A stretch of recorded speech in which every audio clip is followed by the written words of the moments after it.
안녕하세요. 저는 서울에 살고 있는 평범극치의 여자입니다. 학교 다닐 때 공부도 그냥 평범하게 했고, 대학 가서도 학점 관리는 그냥 남들 하는 마냥 졸업하고 취업하고 나서도 열심히 살려고 하기보다는 내가 좀 자유로운 환경 안에서 보통처럼 무난하게 살기를 꿈꾸면서 큰 욕심 부리지 않고 살았어요. 그 덕분인지 저는 살면서 그리 욕심을 내며 사는 편도 아니었고, 지금 제가 가진 직업이나 월급, 그리고 사는 전반적인 환경에 대해서 만족을 하며 지내고 있습니다. 남과 비교하지 않고 욕심 부리지 않으며 사는 것만으로도 저는 이 세상에서 행복할 수 있는 가장 기본적인 조건을 갖추고 있는 여자였죠. 하지만 저는 요즘 들어 부쩍 결혼한 제 친구들의 시댁과 제 시댁을 비교해가는 버릇을 들이곤 했습니다. 평생을 누구랑 비교하지도 않으면서 살아가던 저였는데 결혼을 하고 나니 참 내가 어떤 사람이랑 그리고 어떤 집안으로 시집을 왔는지에 대해서 너무나 분명하게 알겠더라고요. 한마디로 비교를 안 할래야 안 할 수가 없었습니다. 저희 남편은 저하고 동갑내기 남자입니다. 서로 처음 만난 건 20대에 알바를 하면서 일하던 식당 안에서 같은 종업원으로 만났고요. 꾸준히 연락을 해오고 지내다가 20대 후반에 연애를 시작하고선 30이 지나 결혼을 했어요. 결혼을 한 이유는 서로 가정을 꾸리기 위한 본능적인 것도 있었지만 집 구하면서 신혼부부 대출을 얻으면 보다 쉽게 주거지를 구할 수 있다는 사실에 그럼 결혼부터 해야지 뭐 라면서 치렀죠. 그 후 정말로 저희는 각자 모은 돈에 신혼부부 전세자금 대출을 얻어 살 집을 구했고 지금까지 3년째 살아가고 있는 중입니다. 집 채우는 것부터 시작해서 결혼하고 부부가 되기까지 남에게 보여주고 싶고 또 멋스럽게 해내고 싶다는 생각보다는 제가 좀 행복해질 수 있는 방법을 더 찾았어요. 그래서 하객 교수도 그리 연연하지 않은 채 둘이서만 간소하게 식을 치렀고 모아놓은 돈과 은행 돈으로 그저 정직하게 우리 수준에서 집과 살림을 채웠습니다. 요즘 인스타그램에 집 꾸미는 게 유행하면서 멋지고 돈 많이 쓴 집들이 많이 보이더라고요. 그런데 우리는 그냥 우리 수준에 맞게 꾸미고자 했어요. 예쁜 집을 원했지만 집에다가 그 많은 돈을 쓰기가 부담되던 바람에 그저 단순한 스타일을 지향하면서 집도 간단히 꾸몄죠. 하지만 이런 저희의 삶을 시어머니는 늘 마음에 들어 하지 않으셨어요. 제가 엄연히 독립한 성인 어른임에도 시어머니의 눈치를 봐야 할 이유는 없지만 결혼하고 나니 시어머니란 존재는 절대로 빼놓을 수가 없는 불가항력적인 존재더라고요. 저희 시어머니는 저희 부부가 전세대출을 받아서 집을 구했을 때 옆에서 은행도 따라오고 부동산도 따라오시고 하며 갖은 간섭을 다하던 분이셨습니다. 뭐 저로서는 그냥 남편이랑 둘이서 시간 날 때 빨리빨리 집 보고 우리가 마음에 들어하는 집을 골라서는 계약을 하고 싶었는데요. 어머님은 뭐가 그리 신경이 쓰이는 건지 구태여 저희 부부를 따라다니면서 같이 집도 보시더라고요. 그러고는 실제로 집 계약을 할 때에도 이게 마음에 안 든다고 하면서 딴지를 거시다가 결국 남편이 제지를 하고 나서야 입을 다무셨죠. 저야 뭐 처음부터 어머님의 의견 따위는 안중에 없었고 우리 부부에게 마음에 드는 집으로만 고르려고 작정을 했었기 때문에 크게 신경 쓰지 않은 채 일편단심 무시를 했고요. 하지만 결혼하던 때부터 빈티나는 결혼식이라며 음식이며 드레스까지 바꿔보라 간섭을 하려 하셨던 시어머니는 저희 부부가 집을 계약하고 이사를 들어가는 날에도 참견병을 고치지 못하시곤 따라 들어오셨습니다. 이사를 해보신 분들은 아시겠지만 그날은 정말 정신없고 신경 쓸 것도 많아서 바쁜 날이잖아요. 그런데 꼭 그런 날에 집이 어떻게 채워지는지, 니들이 어떻게 집을 꾸미기로 했는지 두 눈으로 봐야겠다면서 이삿집에 찾아오시더라고요. 당일 아침에 주소 찍어서 보내봐라 라고 하면서 집 주소를 갑자기 알아내서 말입니다. 그렇게 찾아오셨으면 물건 하나라도 좀 옮기는 데 도와주셔도 될 텐데 어머님은 손 하나 까딱하지 않고서 이삿짐 직원들한테 이래라 저래라 참견하듯 시키더니 결국 그날 짜장면에 탕수육만 잘 얻어먹고 가셨습니다. 집이 어떻게 채워지고 꾸며지는지에 대해서는 관심도 가지지 않고선 하루 종일 배고프다고 옆에서 징징대길래 제가 끝까지 고집을 피우다가 막판에 짜장면이랑 탕수육을 시켜드렸거든요. 그랬더니 그걸 또 허겁지겁 잘 먹고는 이제 집에 갈란다 라면서 신발을 신고 나가더라고요. 그 앞에서 저는 똥 씹은 제 표정을 감출 수가 없었고요. 그때 저는 다른 친구들의 시어머니들도 다 일어나 싶었습니다. 다른 집 시어머니들도 며느리네가 이사를 들어갈 때에는 막 찾아와선 도와주지도 않고 음식만 공짜로 얻어먹고서는 무책임하게 가버리나 하고 말이죠. 우리처럼 시댁의 도움 하나 받지 않고서 사는 며느리분들은 시어머니로부터 어떤 대접 혹은 어떤 참견을 받으면서 살고 있나 하는 생각이 문득 그때부터 들기 시작했죠. 평생 남들이 어떻게 사는지 관심도 없고 그냥 나 혼자 평범하고 무난하게 잘 살면 그만이라고 생각하고 살았던 제가 드디어 다른 집 시어머니들과 우리 시어머니를 비교해보며 내 삶을 비교 대상에 올려놓기 시작한 것이었습니다. 그리고 그때부터 저는 엄청난 불행을 겪게 되었어요. 왜냐고요? 다른 집 시어머니들과 비교를 하면 할수록 우리 집 시어머니가 너무 못났고 또 모질다는 것을 매번 체감했으니까요. 다른 집은 집에 올 때 그래도 시어머니가 먹을 거나 하다못해 스스로 만드신 반찬이라도 자식 부부가 걱정된다면서 바리바리 싸서 조심스레 집에 오신다고 하는데 저희 어머님께서는 그런 게 전혀 해당이 되지 않았습니다. 우리 집도 아니고 대출받아서 어렵게 전세 내고 들어온 집을 참 아무 걱정이나 불편함 없이 빈손으로 잘만 찾아오시더라고요. 하루는 귤을 비닐봉다리에 들고서 집에 들어오시길래 잘 먹겠습니다. 라고 하면서 비닐봉다리를 받으려 했더니만 어머님이 그 봉다리를 뒤로 빼면서 이거 니들 주려고 산 거 아닌데? 라고 말씀을 하더라고요. 오는 길에 가격이 좋아서 집에 들고 가려고 샀다며 그러니 니들도 귤 생각이 나면 앞에 있는 마트에 가서 하나 사라고 하시면서 말입니다. 그냥 좀 하나 주면서 먹으라고 해도 될 것을 꼭 빈손으로 들어와서는 그런 식으로 알아서 사 먹으라고 말씀을 하셨어야 했나 싶더군요. 뭐 이런 쪼잔하고 쫌생이 같은 시어머니가 다 계시나 싶어서 저도 빈정이 상할 대로 상했었네요. 그 후로 또 시어머니는 제 집을 들락날락 하듯이 저희 집을 왔다 갔다 하셨고요. 결혼하고 반개월쯤 지나고 나니 저도 더 이상은 이대로 참고 넘어갈 수가 없더라고요. 그래서 남편한테는 거의 통보하는 식으로 내가 시어머니한테 한 말씀 좀 드려도 될까? 라면서 물었고 대답을 채 듣기도 전 시어머니께 전화를 걸었습니다. 어머님은 제가 안 하다 안부 연락을 하려고 전화를 했다면서 전화를 받자마자 제 대답을 듣지도 않은 채 네가 웬일이라니? 해가 서쪽에서 뜬다니? 네가 먼저 전화를 하는 날도 있다니. 라면서 막 신이 나 하셨는데요. 그 말을 들으니 차마 하고 싶었던 말을 하기가 마음 약해졌지만 그냥 뱉어버렸어요. 어머님, 저희 부부가 둘이서 독립하고 결혼해서 산지 이제 반년 차예요. 저희도 저희 나름대로 부부가 가지는 사생활도 있고 저희 둘 다 맞벌이로 대출 껴안고 결혼을 한 거라서 열심히 일해서 대출금 갚으려고 매일 고생합니다. 집에 와서는 좀 휴식다운 휴식도 취하고 싶고 저희 부부 공동 명의의 집이니까 저도 저희 친정 부모님도 초대하고 싶어요. 그런데 어머님이 너무 무작정 연락도 없이 집에 찾아오셔서 매번 밥도 얻어 드시고 저녁 늦게까지 놀다 가시니 저 너무 불편해요. 이 말씀 드리려고 전화드렸습니다. 라고 말입니다. 제 말을 듣던 중간중간에 시어머니는 기가 막히다는 표현을 하시라는 건지 참나 아이고 세상에 라는 식의 반응을 자꾸 보이셨습니다. 저도 나름 예의란 예의는 다 갖춰서 진지하게 그만 좀 집에 오시라는 말씀을 드리고 있는 것이었는데 시어머니는 그런 제가 못할 말이라도 하는 천하의 쓰레기 마냥 가소롭다는 듯 효과음을 내셨죠. 말이 다 끝나고 나니 너 할 말 다 했니? 내가 진짜 어이가 없어서. 그래, 내가 니네 집은 이제 더 이상 더럽고 치사해서 안 간다. 며느리가 아주 상전이네, 상전이야. 라고 하면서 일방적으로 자기 자존심이 상했다며 화부터 내고서는 전화를 끊어버리셨습니다. 당연히 그렇게 전화를 끊고 나서는 제 마음도 편치 않았고요.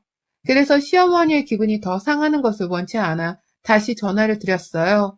그냥 집에 오셔도 되고 저는 아직 어머님의 며느리니까 저를 편하게 생각해 주시되 너무 무작정 그리고 저희 부부 의견을 전혀 반영하지 않은 채 집에 찾아오는 행동만 좀 줄여주시라고 재차 말씀을 좀 드려보고자 했죠. 하지만 저의 두 번째 통화 연결은 성사되지 않았습니다. 시어머니가 저를 차단해 버리셨거든요. 갑작스럽게 며느리인 제 번호를 차단까지 하면서 극단적으로 인연을 끊겠다는 듯이 행동을 하시는 바람에 저도 난감했고 남편도 얼마나 난감해 했었는지요. 우리가 이대로 모른 척 하고 있다가 명절에 시댁을 가야 하긴 하는 건지, 가서 찬바람 쌩쌩 맞으며 쫓겨나는 건 아닌지, 괜히 저는 잘못한 것도 없고 그저 솔직하게 말씀을 했을 뿐인데 혼자 죄라는 죄는 다 지은 천하의 쓰레기 같았습니다.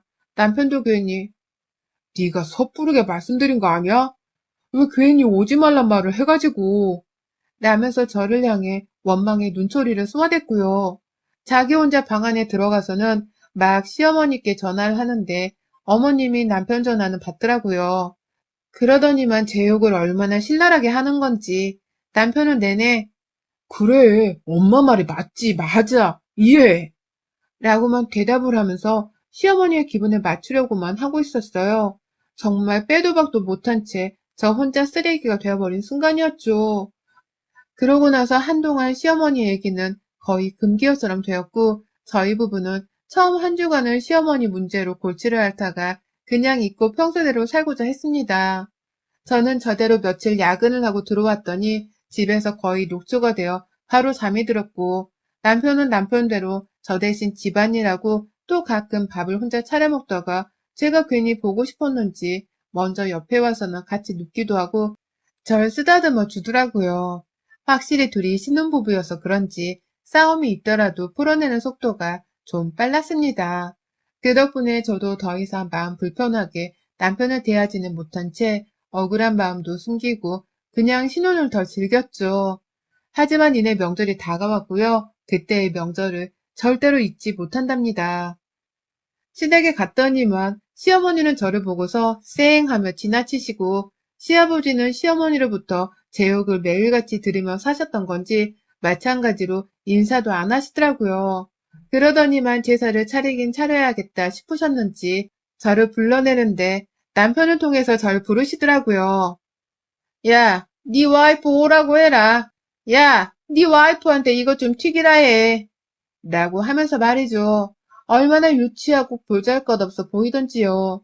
불만이 있으면 다 큰 성인이 대화를 통해서 좀 풀면 될 것을 시어머니는 유치하게 남편을 통해서 여전히 저에게 화가 나 있음을 아주 보란듯이 보이더라고요. 그래서 제가 어머님 아직 화 많이 나셨어요? 저도 오래도록 생각해보고 말씀드린 건데 어머님이 이렇게 기분 나빠하실 줄은 미처 몰랐습니다. 제가 사과드릴 테니 화 푸세요. 라면서 일부러 저 자세로 나가봤거든요. 하지만 어머님은 한결 같으셨습니다. 이제 와서? 너 그동안 내가 니네 집에 갔을 때 속으로 얼마나 내 욕을 했겠어. 늙으니 그만 좀 오라고 말이야. 그런데 이제 와서 뭘 잘못해. 너같이 앞뒤 다른 년들은 나 진짜 꼴보기 싫어. 하는 수 없이 이렇게 가족이 되었으니 내가 너를 사람 취급은 해줄 건데 그 이상은 바라지 마라. 너 같은 며느리는 나는 필요 없으니까! 라고 하면서 오히려 제 사과를 받아주기는커녕 본인이 했던 짓에 대해서 반성 한번 하지를 않은 채 저를 더 욕하셨어요. 저 같은 며느리는 이제 필요 없단 극단적인 소리를 또 하면서 말입니다. 결국 저는 그렇게 전화 한 통으로 시어머니의 지나친 신혼집 방문을 해결해 보려 했다가 몇 달이 지나고 또 명절이 되도록 시어머니로부터 사람 취급만 겨우 받는 존재로 전락을 했고요. 그 후 명절이 끝나고 나서도 시어머니는 친정에 가려는 저를 본체만치 하면서 남편에게 말씀하셨어요. 넌 그냥 우리 집에 있으면 안 되니? 네 처가는 뭐 볼 것도 없는데 가서 뭐하게 해? 가서 내 아들 고생이나 안 시키려나 몰라. 라고 말이죠. 사위사랑에 오면 극진히 대접해주고 밥상 휘어질 듯 차려내는 우리 엄마한테 고생이나 안 시키려나 모르겠다고 하는 어머님의 태도는 정말 최악이었습니다. 우리 엄마가 지 같은 줄 아나 싶어서 빈정이 확 상했죠. 그 바람에 저도 화가 나서 당신 여기 있고 싶으면 있어. 나도 우리 집에서 이젠 좀 고생 안 하고 쉴라니까. 라면서 그냥 내버려 두고 나왔어요.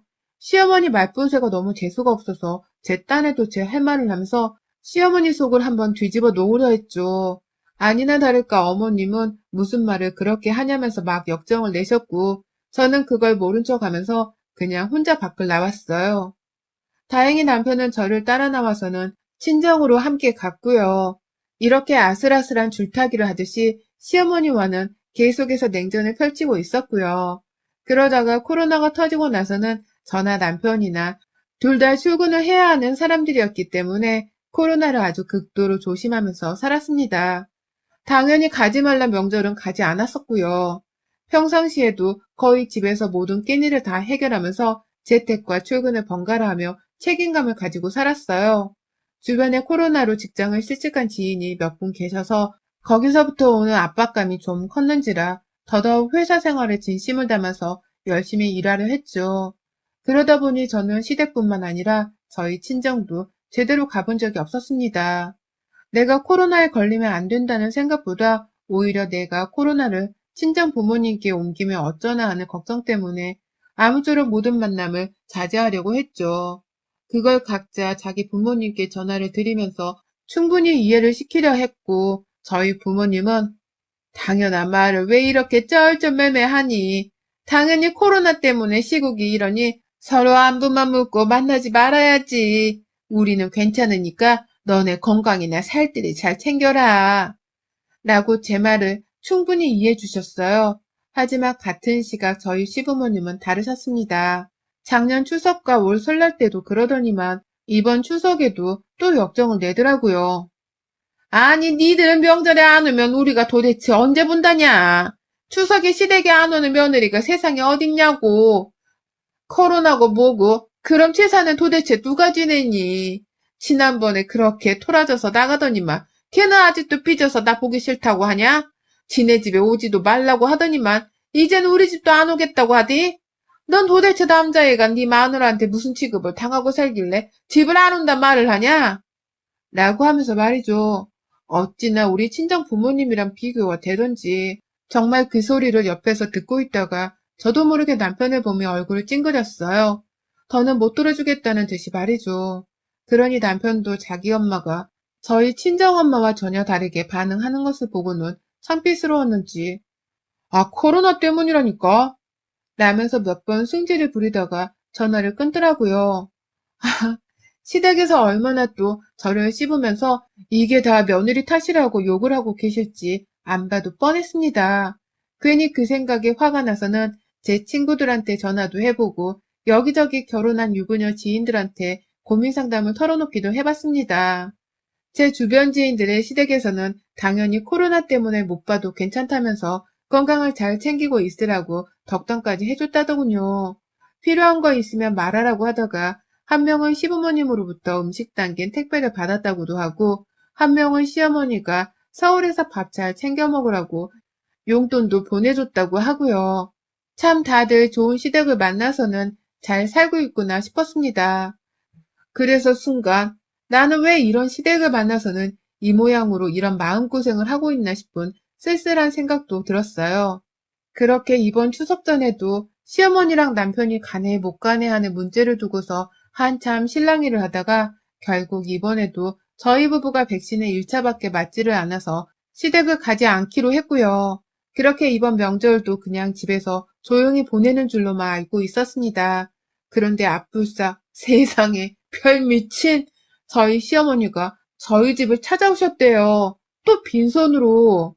못 간다고 했는데도 우리가 괘씸하다면서 그냥 또 그렇게 무작정 저희 집을 찾아오신 겁니다. 그 정성으로 시어머니는 결혼 초에 매일같이 저희 집을 찾아오셨어요.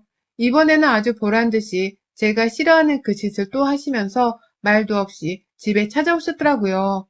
또 빈손으로 당당히 들어오셔서는 아무 추석 음식도 만들지 않고 휴식을 취한다며 집에서 쉬고 있던 저희를 둘러보시더니만 뭐해? 시부모가 왔는데 추석 명절상은 차려야지. 라면서 호통을 치셨어요. 마치 그 음식들을 다 우리 집에 맡겨놨다는 듯이 아주 당당하게 말이죠. 그러니 저도 머릿속이 아주 새하얘졌습니다. 남편을 보니 남편도 왜 이렇게까지 찾아오냐면서 우리가 논다고 못 간 게 아니라 코로나 때문에 건강 생각해서 안 간다고 한 건데 왜 왔냐면서 아주 난리였어요. 이렇게까지 무작정 또 찾아오실 줄이라고는 남편조차 생각을 미처 못했던 모양이었죠. 아들이란 놈도 놀랬는데 며느린 저는 오죽 놀랬을까요? 결국 저는 시어머니께 말씀드렸어요. 막 힘들다면서 거실 소파에 앉아버리시는 시어머니께 저 아무것도 준비한 게 없는데 이렇게 갑자기 찾아오시면 라면서 말씀을 드리고 있었습니다. 시어머니가 제 말을 잘라버리며 또다시 호통을 치시대요.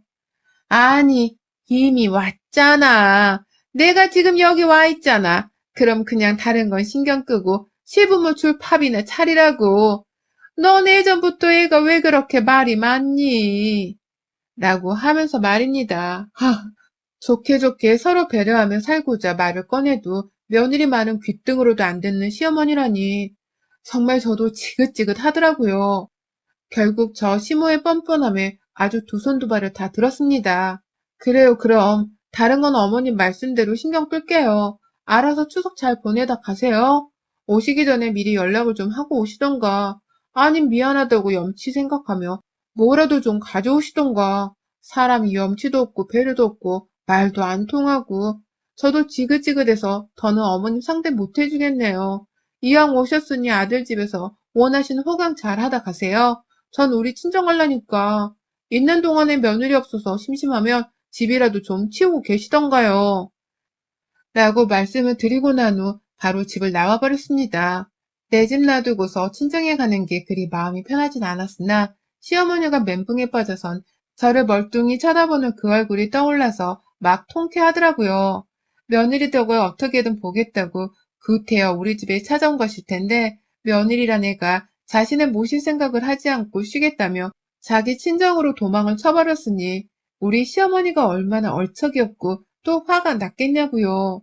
그 와중에 제 번호 차단을 푸신 건지 저한테 막 몇 년 만에 전화를 해오셨는데요. 이번에 제가 보란 듯이 어머님 번호를 딱 차단해 버렸습니다. 그리고는 정말 이번 추석은 내내 친정에서 푹 쉬었네요.